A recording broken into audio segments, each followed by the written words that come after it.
welcome back to Old Japan's Sleep Stories. You made it through another day. You survived. That's enough. In this quiet little inn, every night I tell bedtime tales, stories from old Japan. The meaning of each story changes, depending on who is listening. So now, let your thoughts rest. Come sit by the candlelight. Tonight's story is about a man who once had everything and then lost it all. But at that point, a wise man unexpectedly approached him, offering a chance to be rich once again. When he achieved that, it wasn't enough. He set his sights even higher. He had only one rule, that on his journey he would never speak a word. But at the very end of his journey, he spoke. Are there things in life more important than riches or fame? A story for those who've worked so hard, yet still feel strangely empty inside. Zichun. Ryunosuke Akutagawa. One spring evening, just as the sun was beginning to set, a young man stood idly beneath the western gate of Luoyang, the capital of Tang, China, gazing up at the sky. His name was Zichun. He was once the son of a wealthy family, but now he'd squandered all his fortune. He had fallen so low that he could barely make it through the day.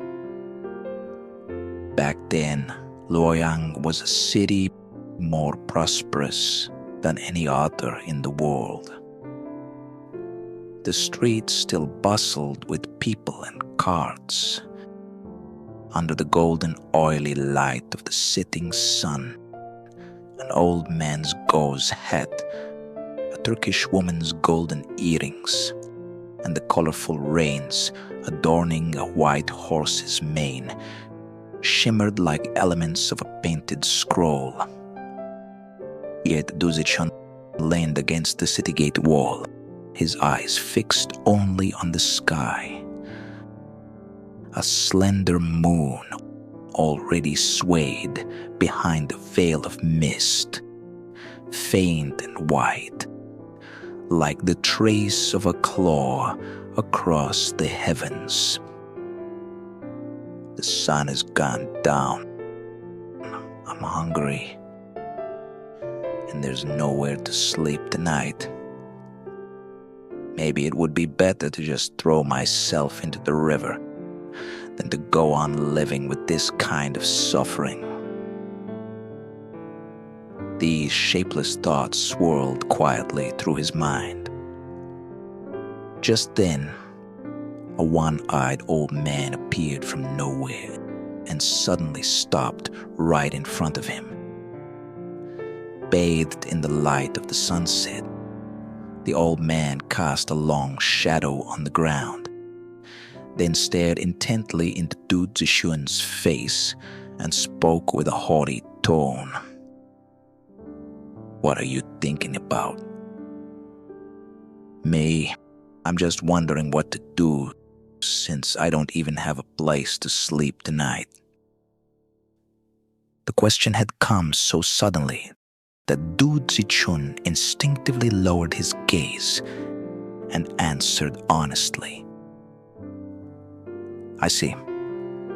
That's unfortunate. The old man stood in silence for a moment, as if lost in thought. Then, pointing toward the light of the setting sun streaming down the street, he said, "Let me tell you something good. Go stand in the sunset light and look at your shadow. If you dig at the spot where your shadow's head falls during the night, you'll find a cart full of gold buried there. Really? Du Zichun lifted his downcast eyes in surprise. But the strange thing was, the old man was nowhere to be seen. His figure, his shadow, completely vanished. In the sky, the moon had grown even wider than before, and 2 or 3 early bats flitted silently above the heads of the passers-by. That very night, Du Zichun became the richest man in all of Luoyang. Just as the old man had said, he stood in the sunset light, found where his shadow's head touched the ground, and secretly dug there in the middle of the night. From that one spot, he uncovered a mountain of gold, so much that it couldn't even fit into a large cart. With his sudden fortune, Du Zichun purchased a grand estate. His lifestyle soon rivaled that of the Emperor Xuanzong himself. He had wine brought in from Lanling, ordered longan fruit from Guizhou, planted peonies in the garden that changed color 4 times a day, kept white peacocks roaming freely, collected precious gems, commissioned robes from brocade, built carriages from fragrant wood, and had chairs carved from ivory. If one were to list every indulgence, this story would never end. As rumors of his wealth spread, even old friends who once passed him without a greeting began visiting his mansion morning and night. And those visitors only grew in number. Before half a year had passed, not a single famed scholar or beauty in Luoyang had failed to set foot in Du Zichun's home. Every day, he held lavish banquets for them. The splendor of these gatherings, words could never fully describe it. But even a glimpse tells enough. Du Zichun poured wine from the west into golden cups and watched a magician from India perform a sword-swallowing trick. Around him, 20 women played music with flutes and zithers. 10 had jade lotus flowers in their hair. The other 10 wore carnelian peonies. But even a mountain of gold has its limits. No matter how much he loved extravagance, over time, his riches began to fade. And as they did, so did the people. Those same friends who once came daily now passed his gate without a glance, without so much as a greeting. By the time the 3rd spring arrived, Du Zichun had once again lost everything. There was not a single home in all of Luoyang that would offer him a place to stay. No, not even a bowl of water. One evening, he returned once more to the western gate of the city. He stood there empty, gazing up at the sky, lost and alone. Just like before, the one-eyed old man appeared out of nowhere. "What are you thinking about?" This time, Du Zichun looked down in shame. For a while, he said nothing. But the old man spoke kindly, just as he had before, and repeated the same question again. Du Zichun finally answered, his voice quiet I don't have anywhere to sleep tonight, so I'm trying to figure out what to do. I see. That's unfortunate. Then let me tell you something good once more. Go stand in the sunset light and look at your shadow. If you dig beneath the chest of that shadow at midnight, you'll find a cart full of gold buried there. With that, the old man once again slipped into the crowd and vanished without a trace. The very next day, Zichun became the richest man under heaven all over again. Just as before, he resumed a life of unchecked indulgence. Peonies in full bloom filled the garden. White peacocks slept among the petals. The Indian magician swallowed swords again. Everything, exactly the same as it had been before. And so even that immense fortune, enough to fill a cart, was completely gone before 3 years had passed. What are you thinking about? For the third time, the one-eyed old man stood before Zichun, asking him the same question. Of course, Zichun was once again standing under the western gate of Luoyang. Above him, a faint crescent moon lit the misty sky. He stood there, dazed and still. May, I was wondering where I might sleep tonight. I have no place to go.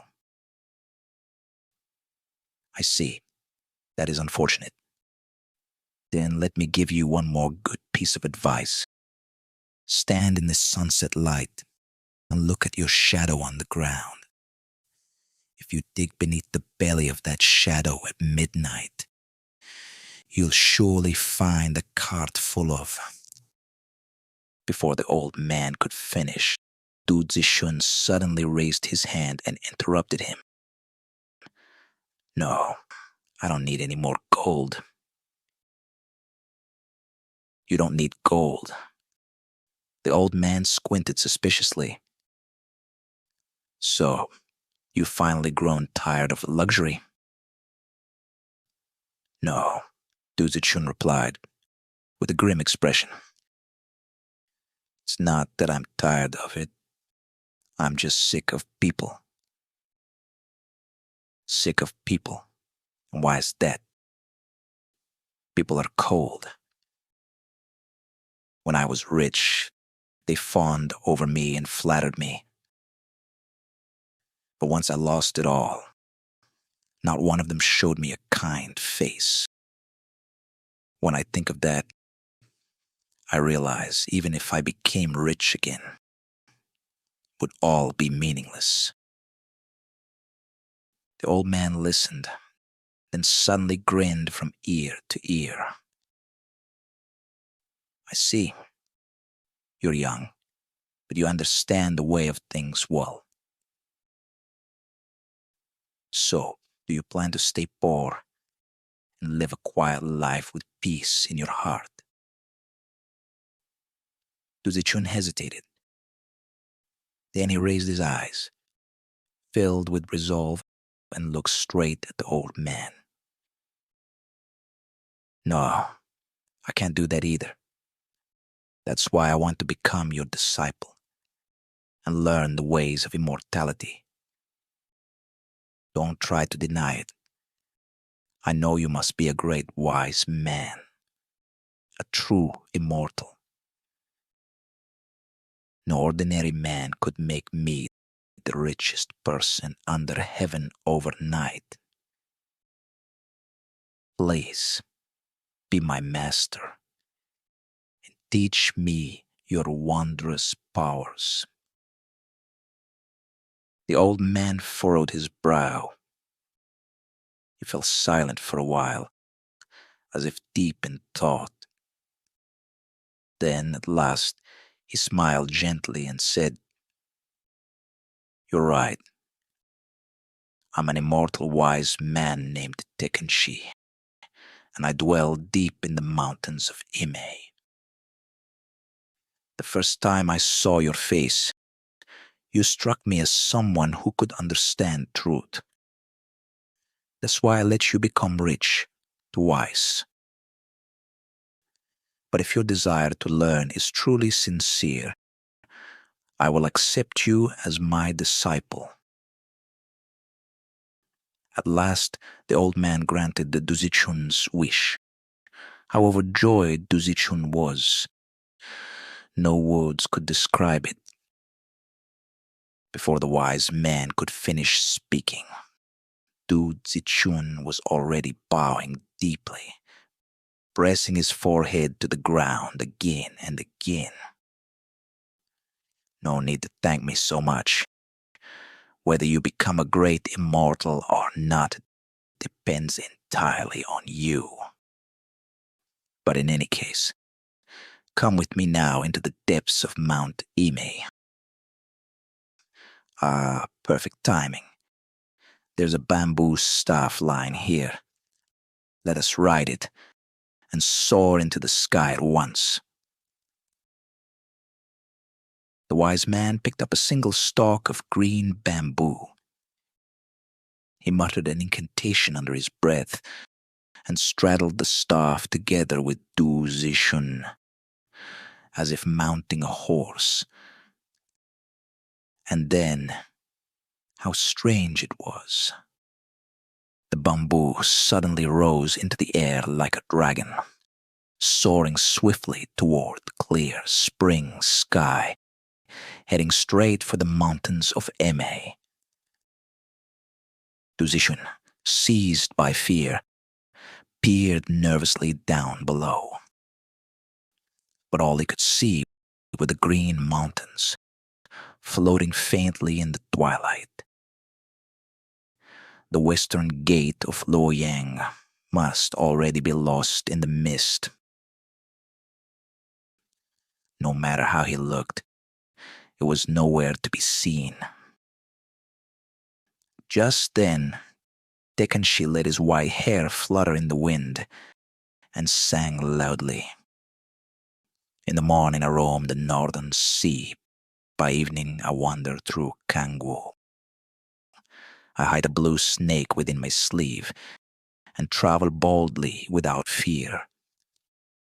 3 times I pass through Luoyang, and yet no one knows my name.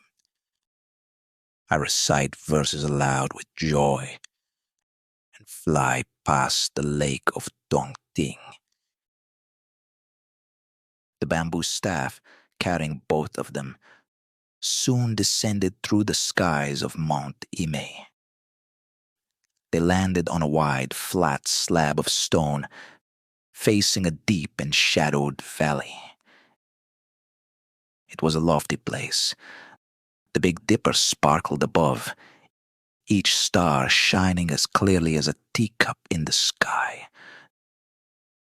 No human ever set foot in this part of the mountains. Everything was still. The only sound was the gentle rustle of a single twisted pine, growing from the cliff behind them, swaying in the wind with a silvery whisper. When they arrived on that stone plateau, Tekenshi had Zichun sit at the edge of the cliff and spoke. "I'm now heading to the heavens to meet with the Queen Mother of the West. While I'm gone, you must stay here and wait for me. During that time, many demons and spirits may appear to deceive you. But no matter what happens, you must not open your mouth. Not a single word. If you utter even one sound, know this: you will never become an immortal. Do you understand? Even if the sky itself were to split apart, stay silent. Yes, I swear I won't speak.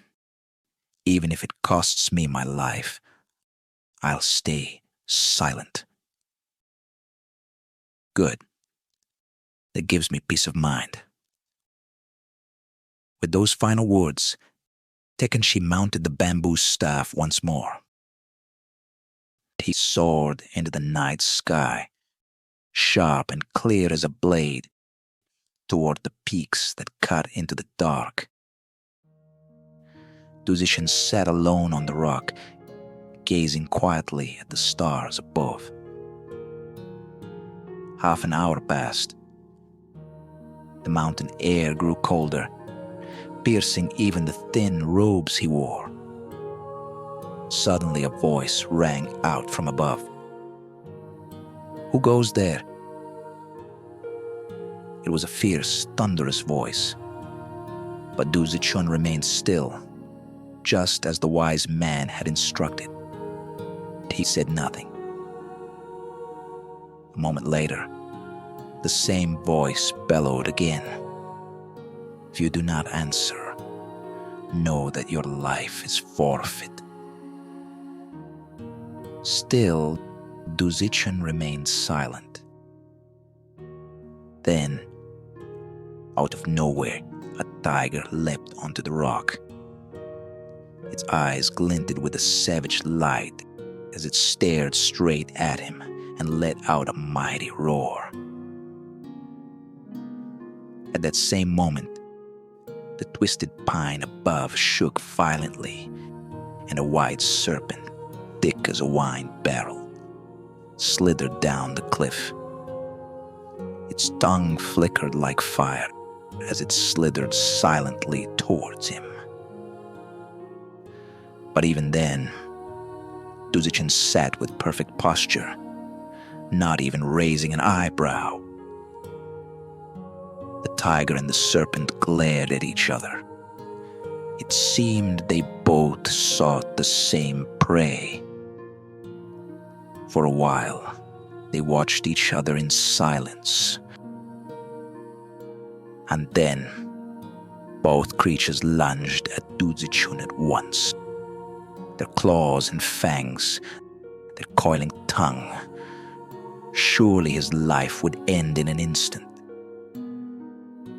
But just at that moment, the tiger and serpent vanished into mist, leaving no trace but the wind and the whisper of pine needles once more.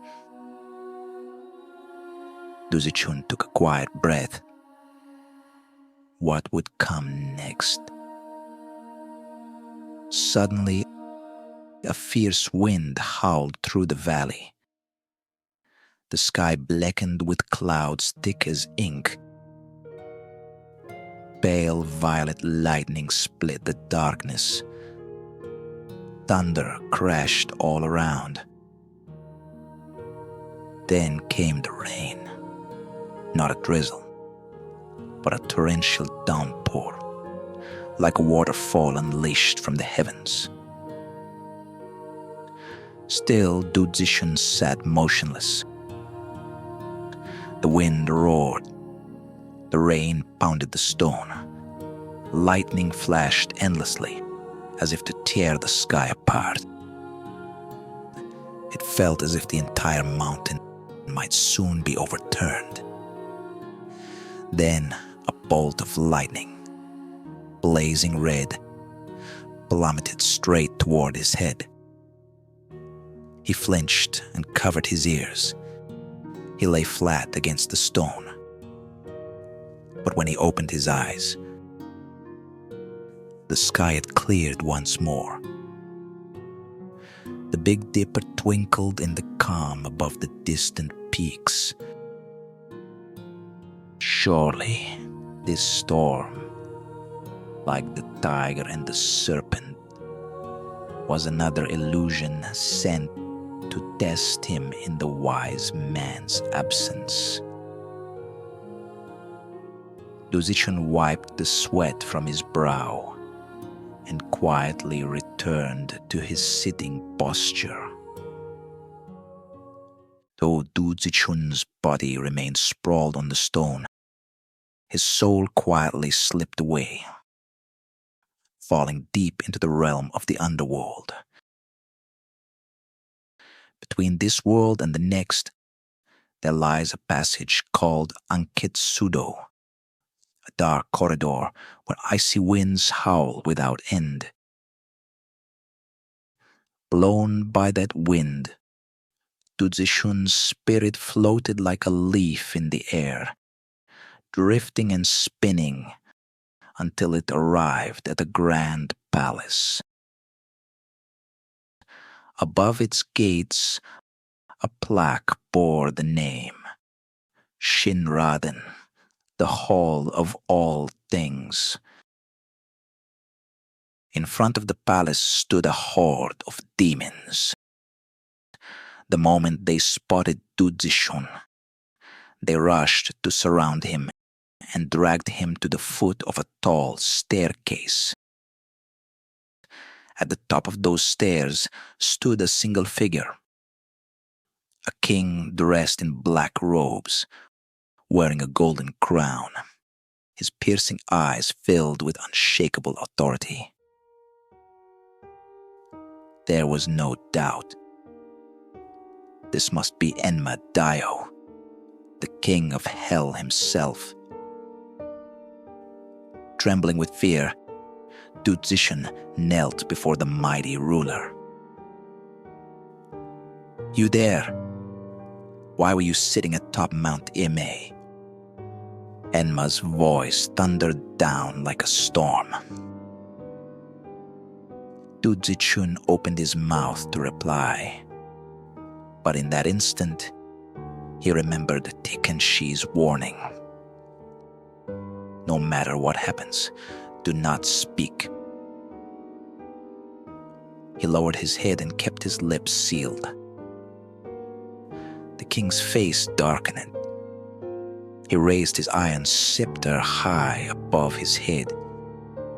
His beard bristled with fury. "Do you realize where you are?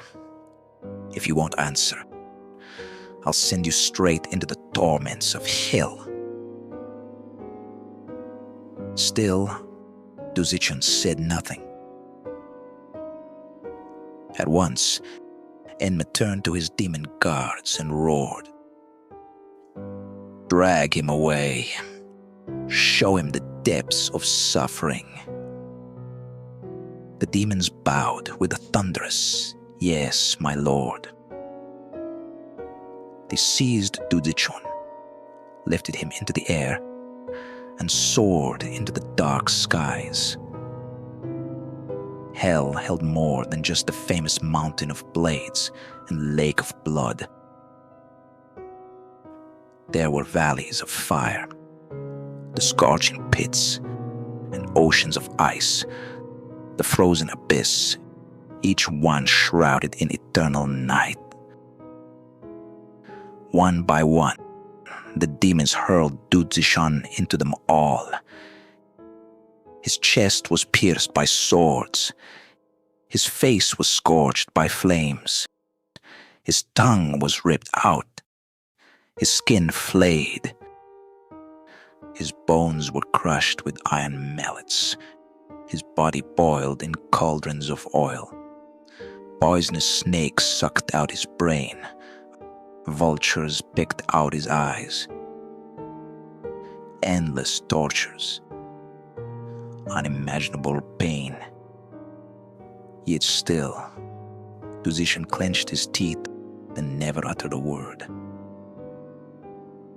Even the demons, so used to screams and pleas, grew weary of his silence.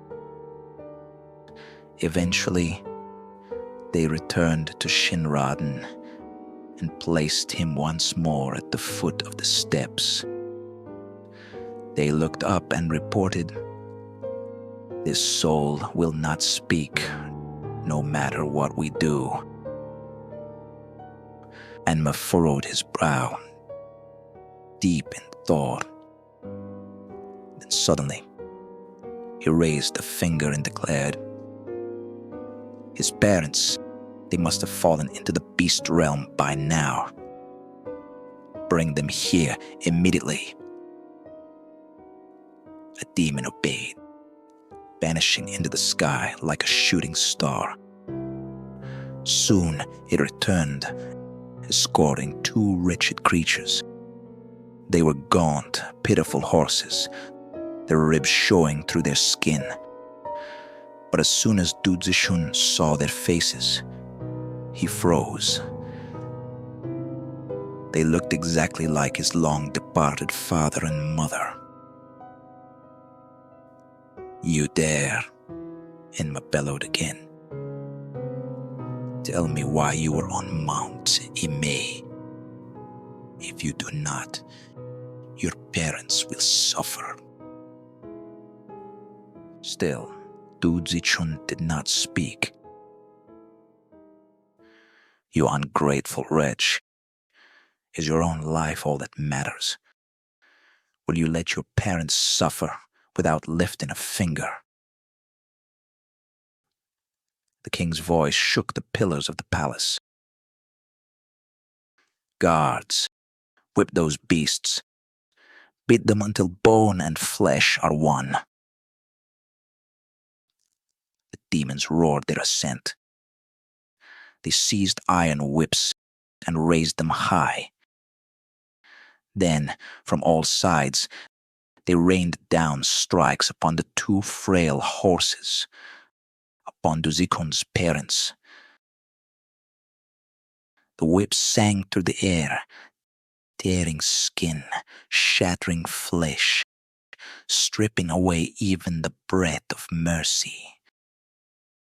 The horses writhed in agony. Their blood-stained eyes welled with tears. They screamed in voices no longer human. "Well," Enma demanded, "still won't speak?"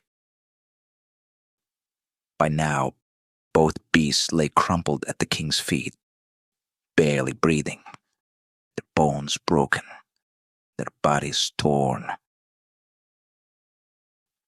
Zichun shut his eyes. He clenched his fists. He forced himself to remember. Do not speak, no matter what. And then he heard a voice, a faint whisper, so soft it could barely be called sound. "Don't worry about us, dear.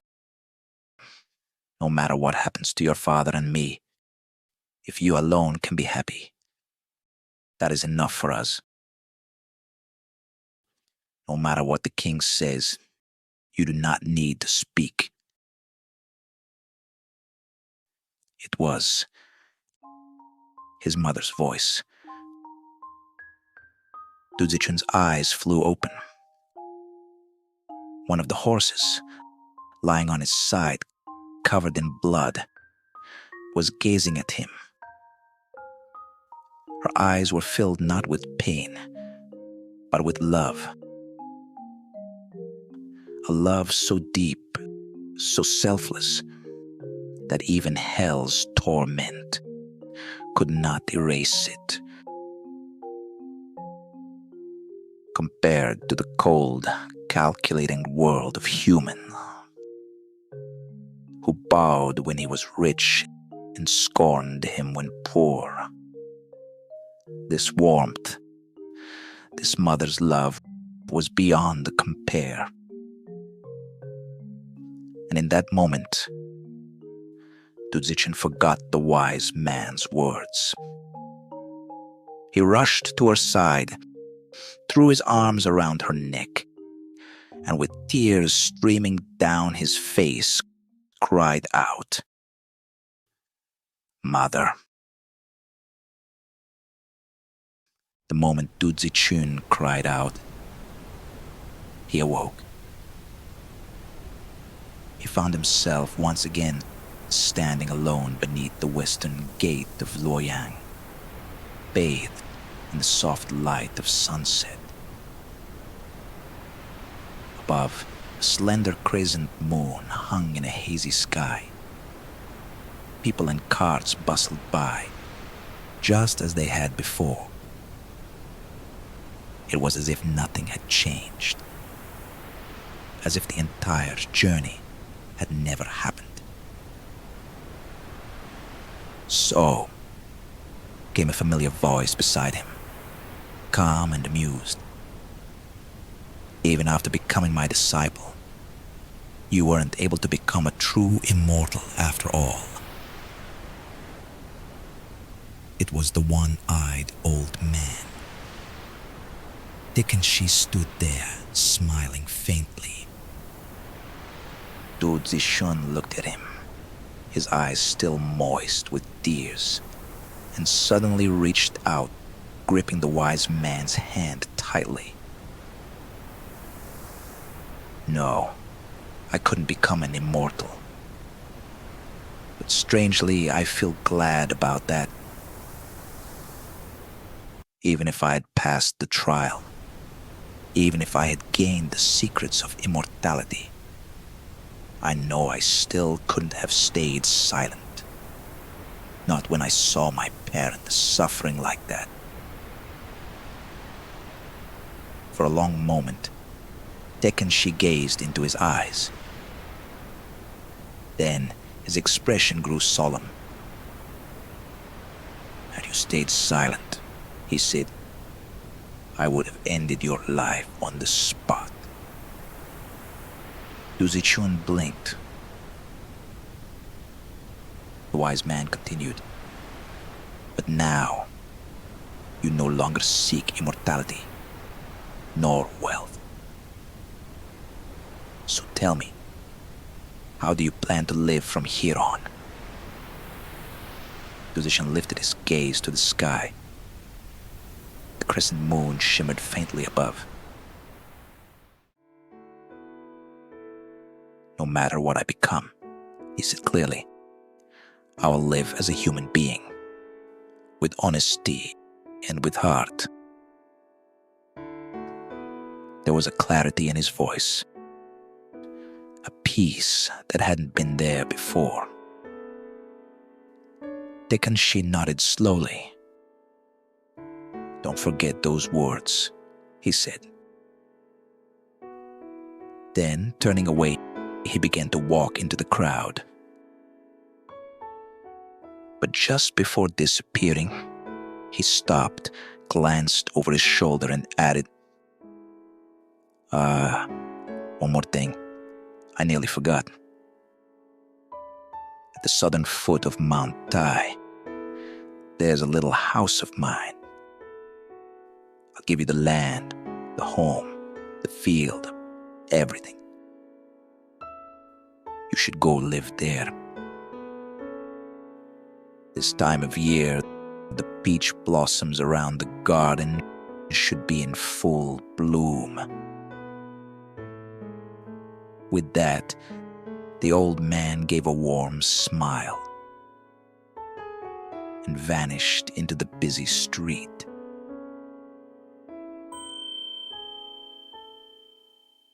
Afterward, in the end, what he chose was neither to become a wise man nor to gain great wealth, but simply to live honestly as a human being.